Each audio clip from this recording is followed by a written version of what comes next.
Willie, you mentioned you have a show sa amin, TV5 Will to Win, no? So the next question is, what happens to your show if you are vying for a Senate seat? Anong mangyayari po dun sa Will to Win? Sa pagkakaalam ko, sa rules ng COMELEC, until February 10, pwede pa ako mag-live show. Pwede pa ako magtrabaho, pero pagdating ng February 11, mag-stop na, and that will start the campaign.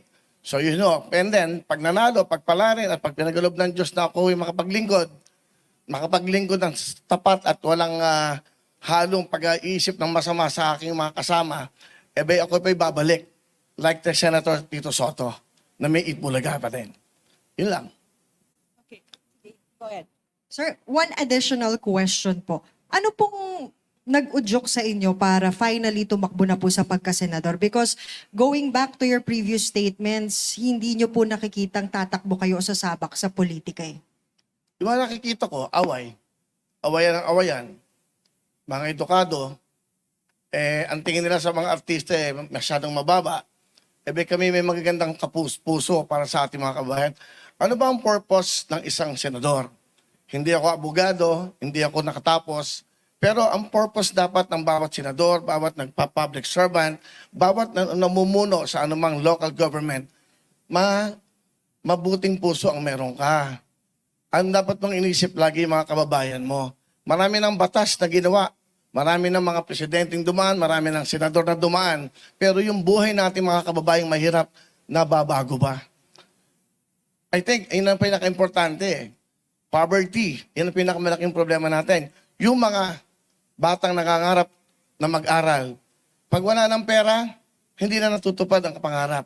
Yung mga nanay at lola natin na may mga sakit. Alam mo, for 21 years na ako'y nasa daily show, laging ang bulong sa akin ng nanay, lola, lahat. Pambili ng gamot, Willie. Yung asawa ko may sakit. Willie, pang-matrikula ng anak. Puro lahat ng iyan ang nadidinig ko for 21 years. Tama ating mga kababayan. For 21 years, yung mga magbubulong sa akin ng ganyan, hindi naman ho na bago ang buhay eh. Sa mga marami na nagsilbi sa ating bayan. Wala akong sinasabing iba. Ibig ko lang sabihin, dapat hindi lang batas ng tungkol sa batas ng mga kung saan batas. Batas ng mga mahihirap ang kailangan natin. Paano magbibigyan ng magandang buhay ang ating mga kababayang mahihirap? Mga batang nangangarap na walang pambili ng libro, walang sapatos, walang pangmatrikula. Yan. Yung mga lola at lola na nanay natin na walang pambiling gamot. Yan, lagi yan ang reklamo nating kababayan. Dapat sa Senado, may batas para sa ating mga kababayan. Saka ako, parang nalulungkot ako pag nakakakita ako ng mga nag-aaway, ego, pagalingan, hindi naman ho ganun ang pagsilbi sa bayan. Dapat busilak ang puso mo sa iyong mga kababayan. Lalong-lalo na mahirap. Kung makikipag-away ako sa Senado, makikipag-away ako para sa mahirap. Sir, two questions lang, sir. Sir, you've been on top of the surveys or if not, pasok po sa winner circle. Ano po yung assessment po natin sa chances po natin? Especially you're running as an independent. Well, hindi ako pwede mag-desisyon yan. I cannot assess dahil yung publiko yan ay mga tao. Mararamdaman mo lang. Saka I also have my decision kung talagang hindi ako pumapasok sa top 12 o ano, and I will withdraw. Simple lang naman. Ibig sabihin, baka hindi ako gusto ng tao for this privilege na maging senador. I can just come back in my show.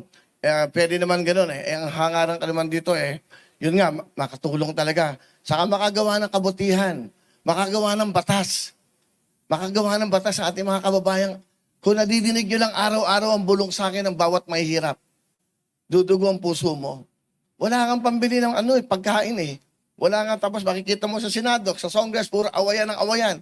Yung bang nakikita ba na, alam mo, napansin ko, pumunta ka sa mga probinsya, hindi naman nila pinapansin yung mga yan eh. Ang iniisip na yung kakainin ng kanilang pamilya. Sa umaga, sa tanghali, sa gabi, kung paano mabubuhay yung pamilya. Hindi naman nila napapansin lahat yan. Sa aking pagkakalam, sa research, 94.7% mahirap sa ating bansa.